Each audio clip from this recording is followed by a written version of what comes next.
여러분 안녕하십니까. 2023년 6월 손해보험 모집인 등록시험 대비 실전 문제풀이 과정 첫 번째 시간 여러분들과 함께 하겠습니다.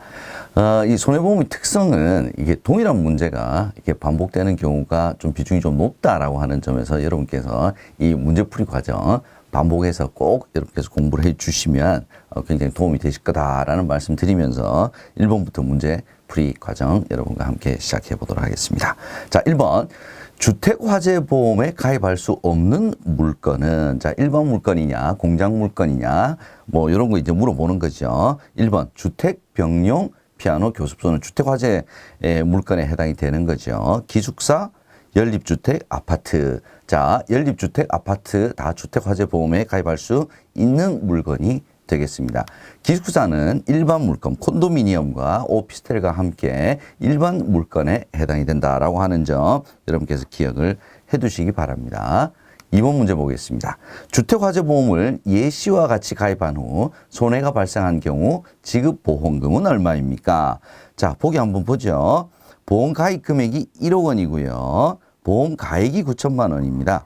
9천만 원보다 보험 가입보다 보험 가입 금액이 더 크네요. 일단 80% 이상, 보험 가액 대비 80% 이상 되기 때문에 손해 전체를 다 손해를 보상을 해주게 됩니다. 자, 그러면 손해액이 3천만 원 전액을 다 보상을 해주니까 정답은 3번이 되겠습니다. 3번 보겠습니다. 보험회사가 화재보험 계약을 해지할 수 없는 경우 한번 살펴보죠. 1번, 보험계약자가 고의로 손해방지 의무를 게을리했다. 자, 손해방지 의무를 게을리했다고 해서 해지를 할 수 있는 것은 아니죠. 만약에 손해방지 의무를 충실히 수행을 했을 때, 그러면 손해가 좀 적게 났겠죠. 그죠? 자, 이 금액을 계산을 해서 보험금 지급에서 빼고 주는 거죠. 해지를 하는 것은 아닙니다. 자, 그러면 2번, 3번, 4번은 다 맞는 지문이 되겠네요. 해지할 수 있는 경우입니다. 어떤 경우인지 한번 살펴보죠. 보험계약자가 고의로 보험에 가입한 건물 내 영위 작업을 실제와 다르게 알렸다. 이거 해지할 수 있는 경우죠. 예, 실제와 다르게 알렸습니다. 3번. 보험계약자가 보험의 목적을 타인에게 양도한 후 보험회사에 알리지 않았습니다. 이거 해지사항에 해당이 되죠. 3번. 4번이죠. 보험계약자나 피보험자가 고지 의무를 위반했다. 자, 이 경우도 해지를 할 수 있는 경우에 해당이 됩니다. 그래서 해지할 수 없는 계약의 경우는 1번이 해당이 되겠습니다. 4번 문제 보죠. 가스사고 배상 책임보험의 의무가입 대상이 아닌 사업자는, 자, 교재에 의무가입 대상이 아닌 사업자에서 명확하게 워딩이 되어 있죠. 예, 정답은 용기 운송업자는 예, 가스사고 배상 책임보험의 의무가입 대상에서 제외가 된다. 이렇게 여러분께서 기억을 꼭 해주시기 바랍니다. 이 문제도 시험 문제 자주 출제가 좀 되는 부분이니까 기억을 해두시면 좋을 것 같습니다. 5번 문제 보겠습니다. 자, 여행보험에서 특별비용의 범위에 포함되지 않는 거, 수색구조비용 포함되죠. 이송비용 포함되죠. 휴대폰 구입비용은 특별비용의 범위에 해당되지 않는 비용이 되겠습니다. 구원자 숙박비 다 특별비용의 범위에 해당이 됩니다. 예, 휴대폰 구입비용은 특별비용의 범위에 포함되지 않는다라는 점 기억해 두시기 바랍니다. 6번 장기손해보험에 대한 설명으로 틀린 거, 장기손해보험 한번 보죠. 1번 금리 연동형의 경우에 만기 환급금은 계약 시 예상 금액보다 많거나 적어질 수 있겠죠. 금리가 계속 연동하니까 앞으로 어떻게 변동할지 모르니까 얘는 맞는 지문이 되겠네요. 2번 장기손해보험의 부가보험료는 특별계정에서 운용된다. 자, 장기손해보험의 보험료는 특별계정에서 운용되는 건 맞는데, 자, 그중에 부가보험료는 특별계정에서 운용되는 것이 아니죠. 예, 저축보험료가 특별계정에서 운영이 되니까 2번이 틀린 지문이 되겠습니다. 3번, 일반 보험과는 달리 자동보건 및 보험계약 대출 제도가 있습니다. 환급금이 있으니까 보험계약 대출 할 수 있겠죠. 4번, 보험료 납입 방법 및 납입 주기가 다양합니다. 예, 장기보험이기 때문에 더 다양할 수 있겠죠. 그래서 정답은 2번이 되겠습니다. 7번 보겠습니다. 장기손해보험에서 보험료 납입 최고, 납입 최고에 대한 설명으로 틀린 것을 찾는 문제네요. 자, 1번 보기부터 한번 보겠습니다. 보험회사는 납입 최고를 하지 않고 보험료 연체를 이유로 계약을 해지할 수 없죠. 납입 최고를 반드시 해야 계약 해지를 할 수가 있습니다. 그래서 여기까지는 맞는 지문이고요. 계약 해지는 할 수 없으나 일부 보장을 제한하는 것은 가능하다. 계약 해지도 당연히 할 수가 없고요. 납입 최고 하지 않고는 보장을 제한하는 것도 얘는 말이 안 됩니다. 그래서 틀린 지문은 일단 1번이 되겠고요. 2번, 3번, 4번 지문 한번 살펴보죠. 2번, 상법 제650조에서는 보험료 연체를 이유로 보험회사가 보험계약을 해지하기에 앞서 반드시 납입 최고를 할 것을 규정하고 있습니다. 납입 최고 없이 해지 못합니다. 3번, 최고는 타인에게 일정한 행위를 할 것을 요구하는 통지죠. 통지. 얘도 맞는 지문이고요. 4번, 납입 최고 기간 내에 발생한 보험사고는 아직 해지되기 전이죠. 그죠? 보상받을 수 있습니다. 여기까지 맞고요. 납입 최고 기간이 끝마친 이후는 해지가 됐다고 보시면 되겠습니다. 그래서 보험사고는 보상받을 수 없다라고 하면 맞는 내용이 되겠습니다. 그래서 틀린 지문은 1번이 되겠습니다. 8번. 청구권 소멸시효가 다른 하나는, 자, 청구권 소멸시효에 대해서도 문제가 굉장히 자주 출제가 되는 부분이니까 이렇게 해서 기억을 해 두시고요. 다 3년이야. 얘만 2년입니다.를 기억해 두시기 바랍니다. 뭡니까? 2번이죠. 보험료 청구권입니다. 보험료 청구권은 보험료를 납입해 주세요. 예, 청구하는 거죠. 누가 하는 겁니까? 보험회사가 하는 거죠. 그래서 보험회사가 가지는 소멸시효 권리는 2년. 계약자가 가지는 권리는 3년 이렇게 여러분께서 생각을 해주시면 되겠습니다. 자, 이 문제도 단답형 형태로 많이 출제가 되는 부분이니까 8번 청구권 소멸시효와 관련된 내용 반드시 기억을 해주시면 좋겠습니다. 9번 문제 보겠습니다.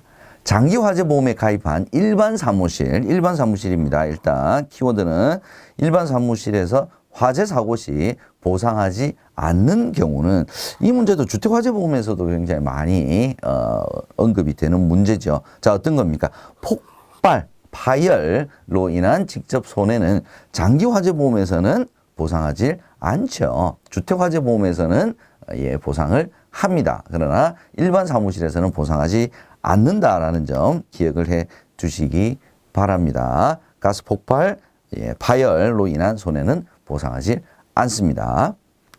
10번, 연금저축의 세제적격 요건에 대한 설명이다. 괄호 안에 들어갈 것으로 각각 적절한 것은. 자, 연금저축, 연금보험에 대해서 두 문제가 나오죠. 그죠? 근데 거의 대부분이 세제적격 요건, 이 절세, 세무와 관련된 내용이 거의 대부분이다라는 점 여러분께서 기억을 좀 해 두시고요. 세제적격 요건은 굉장히 출제가 많이 되는 부분입니다. 요거 별표 한 5개쯤 해도 될 것 같아요. 여러분께서 이 내용뿐만 아니라 다른 세제적격 요건도 기억을 해 두시면 좋을 것 같습니다.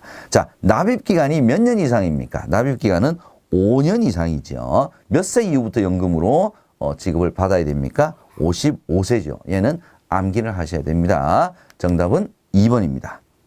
11번 보겠습니다. 연금소득의 종합소득 합산과세 기준은 어떻게 됩니까? 한번 살펴보죠. 1번, 연금계좌에서 인출하는 금액이 공적연금과 합산하여 1,200만 원을 초과하는 경우. 자, 이거 합산 안 하죠. 그죠? 연금계좌에서 인출하는 금액이 연간 1,200만 원 이하인 경우에는 3에서 5% 분리과세 할 수가 있죠. 그럼 뭡니까? 1,200만 원 이상 초과되면 종합과세 기준에 해당이 된다. 이렇게 보시면 될 것 같네요. 자, 1번 일단 틀린 지문이고요. 2번, 연금계좌에서 인출하는 연간 연금 수령 금액이 1,200만 원을 초과하는 경우, 이거 금방 말씀드렸죠. 얘가 맞는 정답이 되겠습니다. 3번은 뭐가 틀렸는지 한번 보죠. 연금계좌에서 인출하는 금액이 소득공제를 받지 못하는 금액을 포함하여, 뭐 이런 조항은 뭐 의미가 없죠. 이런 조항은 없는 겁니다. 1,200만 원을 초과하는 경우. 4번, 연금계좌에서 인출하는 연간 연금 외 수령 금액하고는 상관이 없죠. 종합과세하고는 1,200만 원을 초과하는 경우. 자, 이때 이미 분리과세를 해버리기 때문에 전혀 상관이 없는 내용입니다. 정답은 2번이 되겠습니다. 12번, 퇴직연금제도의 근거법률. 자, 퇴직연금제도의 근거법률. 잘 만약에 이게 암기를 못 하셨다 그러면 한번 내용 보죠. 조세특례제한법. 얘는 보통은 이제 세액공제나 소득공제하고 관련이 되어 있는 내용이죠. 그래서 소득세법은 세액공제, 소득공제는 조세특례제한법 이렇게 보시면 될 것 같고요. 보험업법은 상품이나 보험업과 관련된 근거법률이 될 것 같고요. 근로자 퇴직급여 보장법, 퇴직연금이니까 그죠? 여러분께서 이게 암기를 못 하셨더라도 퇴직연금제도는 근로자 퇴직급여 보장법에 근거하고 있다. 이렇게 생각을 하시면 될 것 같습니다. 정답은 3번이 되겠네요. 자, 13번 보겠습니다. 민법과 자동차 손해배상보장법과의 관계에 대해 설명 중 맞는 것은, 자, 민법, 형법 뭐 이런 거 있었죠. 그죠? 예, 한번 보겠습니다. 1번. 자동차 손해배상보장법은 형법의 특별법, 형법의 특별법이 아니라 민법의 특별법이죠. 그래서 민법보다 우선하여 적용한다라고 해야 맞는 지문이 되겠습니다. 그래서 1번은 일단 틀린 지문이고요.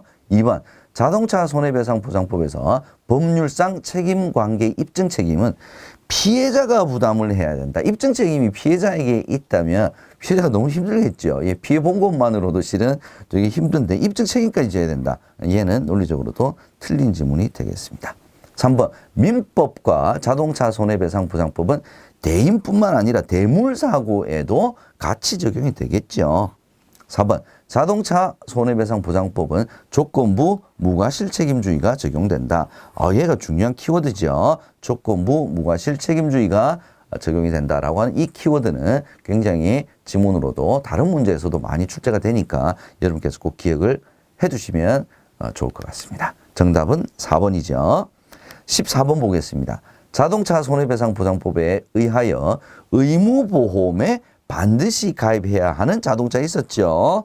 예, 어떤 겁니까? 1번, 건설기계관리법에 의한 구종건설기계. 얘는 똑같이 일반 자동차처럼 의무보험에 반드시 가입을 해야 하는 자동차에 해당이 됩니다. 그죠? 그래서 정답은 1번이고요. 도로가 아닌 장소에 하나여 운행하는 자동차에는 의무보험에 가입해야 될 대상에서 제외되죠. 대한민국에 주류하는 국제연합 군대가 보유하는 자동차, 얘도 제외죠. 예, 국토교통부 장관이 지정한 외국인 소유의 자동차, 얘도 의무보험 가입 대상에서 제외가 됩니다. 자, 그래서 구종건설기계 여러분께서 어떤 건지 꼭 기억을 해 두시기 바랍니다. 의무보험의 가입 대상에 해당이 됩니다. 15번 보겠습니다. 자동차 차종 구분의 화물자동차, 화물자동차에 해당이 되지 않는 것은, 이게 다 외우기 참 쉽지가 않아요. 그죠? 일단 잘 모르겠다 그러셔도 지문을 한번 살펴보죠. 1번 살수자동차, 2번 벌크트럭, 3번 덤프트럭, 4번 탱크로리. 자, 여러분 덤프트럭 같은 경우에는 구종건설기계에 해당이 되는 아주 대표적인 트럭이죠. 그래서 덤프트럭 같은 경우는 구종건설기계에 해당이 되기 때문에 화물자동차와는 관련이 없습니다. 그래서 화물자동차에는 어떤 자동차가 해당이 된다, 어떤 트럭들이 해당이 된다를 다 외우지 못하셨다면 지문을 이렇게 보시다 덤프트럭은 화물자동차가 아니라 구종건설기계인데, 예, 요걸 알고 있으셔도 푸실 수가 있는 문제가 되겠죠. 그래서 덤프트럭은 구종건설기계에 해당이 된다. 이렇게 여러분께서 기억을 해 두시면 두 문제를 다 여러분께서 푸실 수 있는 키워드가 될 것 같습니다. 16번 보겠습니다. 자동차 보험 대인 배상에서 부상보험금, 사망보험금, 부상보험금, 그 다음에 요양, 간병, 보험금 이런 게 있었죠. 그죠? 그래서 그 중에서 부상보험금의 내용에 해당하지 않는 것은 상실 수익의 간호비, 간병비, 구조수색비, 휴업손해, 기타 손해배상금, 입원비, 응급치료비. 자, 여러분 이렇게 구별을 해 놓으시게 되면, 자, 1번 상실수익액과 가정간호비는 부상보험금에 해당이 되는 것이 아니라 후유장애 보험금에 해당이 되겠죠. 예. 그래서 장애 내지는 간병과 관련된 내용에 해당이 되기 때문에 후유장애 보험금에 해당이 된다. 나머지는 다 부상보험금 내용에 해당이 되는 내용이다. 이렇게 여러분께서 구별을 해 주시면 될 것 같습니다. 그래서 모든 걸 다 암기를 하시지 못하더라도 큰 섹터, 사망보험금, 부상보험금, 후유장애 보험금을 구별을 하시고 어떤 내용들이 들어가 있다라는 것을